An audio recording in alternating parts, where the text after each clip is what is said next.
Pardon me? Is it statewide, or is it just this region that does this particular iWatch? I'm not sure how many, I know it is countrywide, actually. I know they're doing some in California. I don't know of any others in Florida. No, this is the first region. Yeah, we're the first region that kicked this off in Florida. How do you overcome, folks being apprehensive about reporting suspicious behavior? You said that taking this online is a better tool than maybe someone reporting it to an officer in the street. You really believe that? And I guess how has technology becoming more prevalent helped or hurt, your guys' investigations? Yeah, I think technology allows people to get involved more easily. Because one of the things that I tell the community now is I don't want your support. I want your involvement. You can sit on your couch and support law enforcement, but when you get involved, you pick up the phone and you call us and you tell us what you see. And that's easier now than ever before, because now you don't have to wait to get home to report that. You can actually do it online. You can do it through your smartphone. And so we're making it as easy as possible for folks to really, it's not an inconvenience to you. You don't have to go home and wait for a police officer to pull into your driveway, and your neighbors are wondering why the police are there to begin with. But you can do all this online. Now, the important element here is we do need your name and your address so that we can reach back out to you. If it really turns out there may be other things about this that we need to know that you may not have recognized at the time and may not think are important, but they may be important to us. So this is not an anonymous tip line like First Coast Crime Stoppers. Who's paying for this? Is this a joint cost between all the counties involved, or does this have a cost? It came through a statewide grant. Now the Fusion Center is, part of our JTTF. We have federal dollars invested in there. The FBI, a lot of different resources. How much was the grant? Pardon me? What was the size of the grant? With the dollar amount. Anybody remember? Do you remember, Mark? 150,000. 150,000. And that pays for this public awareness program. Right, for all 13 counties. For all 13 counties, that right. pays for that. And then the Fusion Center, you said, is already something that's established. So right. This just connects people to something that already exists. Right. To a system that already exists. Well, it didn't exist before we put this together, where iWatch sends tips directly to the Fusion Center, where it is then sent back out. But the Fusion Center was something that existed before, and now it's being used. Yes, agencies were sharing information in the Fusion Center. But now it will be coming directly from the street, the citizen on the street, into the Fusion Center. Okay. And that is a huge leap forward in keeping our community safe. Because it's all about turning data into intelligence that we can then use to prevent a terrorist activity.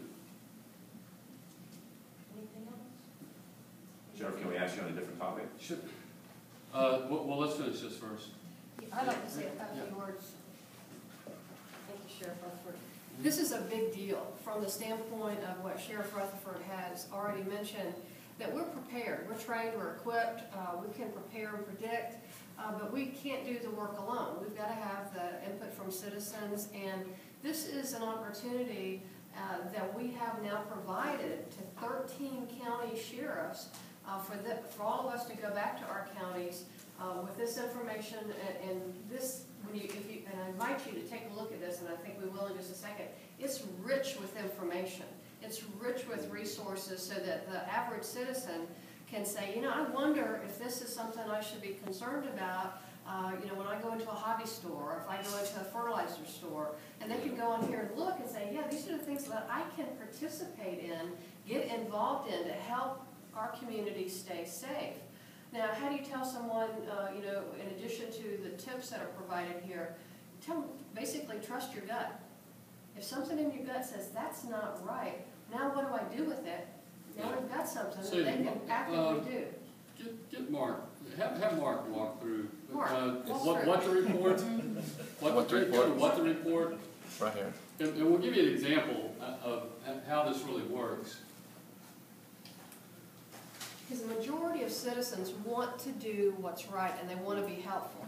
This is a guide to show them how they can be helpful, how they can get involved with their local law enforcement. Yeah, see, like, let's say general places to watch. Just pick one, Jim. Jim, you pick it. Jim, pick it, pick it. Yes. Pick one. Pick one. I'll pick one, sports entertainment. Sports and entertainment. That's not good. Theater. Okay, there's red. Hobby shops. Hobby shops, okay. See, what it'll actually do is give you ideas of what to look for in hobby shops. So if you can't see, it says like shoplifting or purchasing large quantity of model aircraft fuel, purchasing just the engines of model airplanes or cars. That actually tied into the situation that occurred in Boston. So this is some of the things that as people are going about their normal day business, it arms them with some specific information of which they can be alert to and know that it is.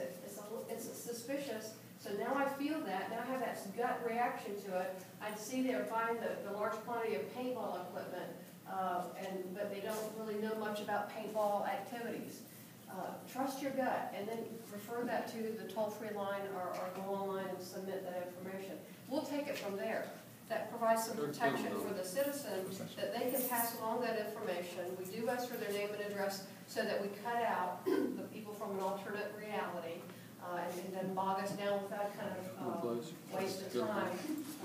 But people who legitimately want to do the right thing, and I believe that's the majority of our population, this is now our responsibility as sheriffs that we're passing on to our citizenry, how to pass along that information.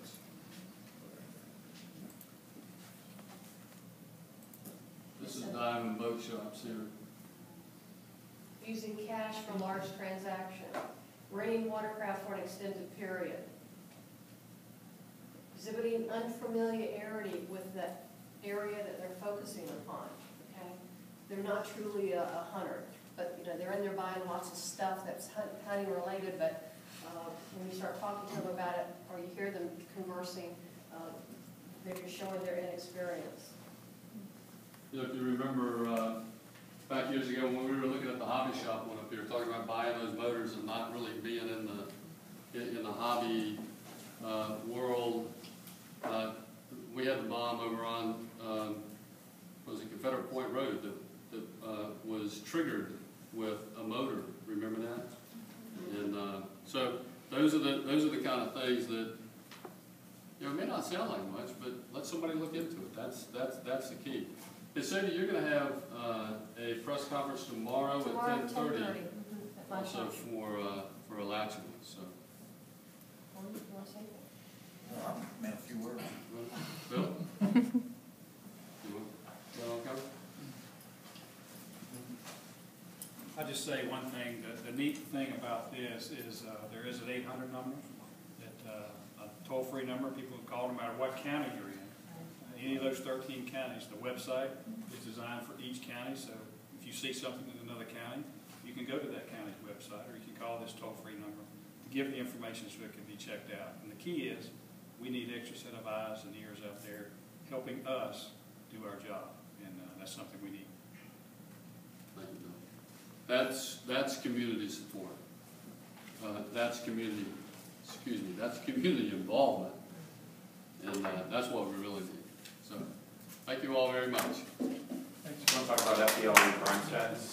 Sure. They just released them. 4.9% for Duval. Probably everybody's going to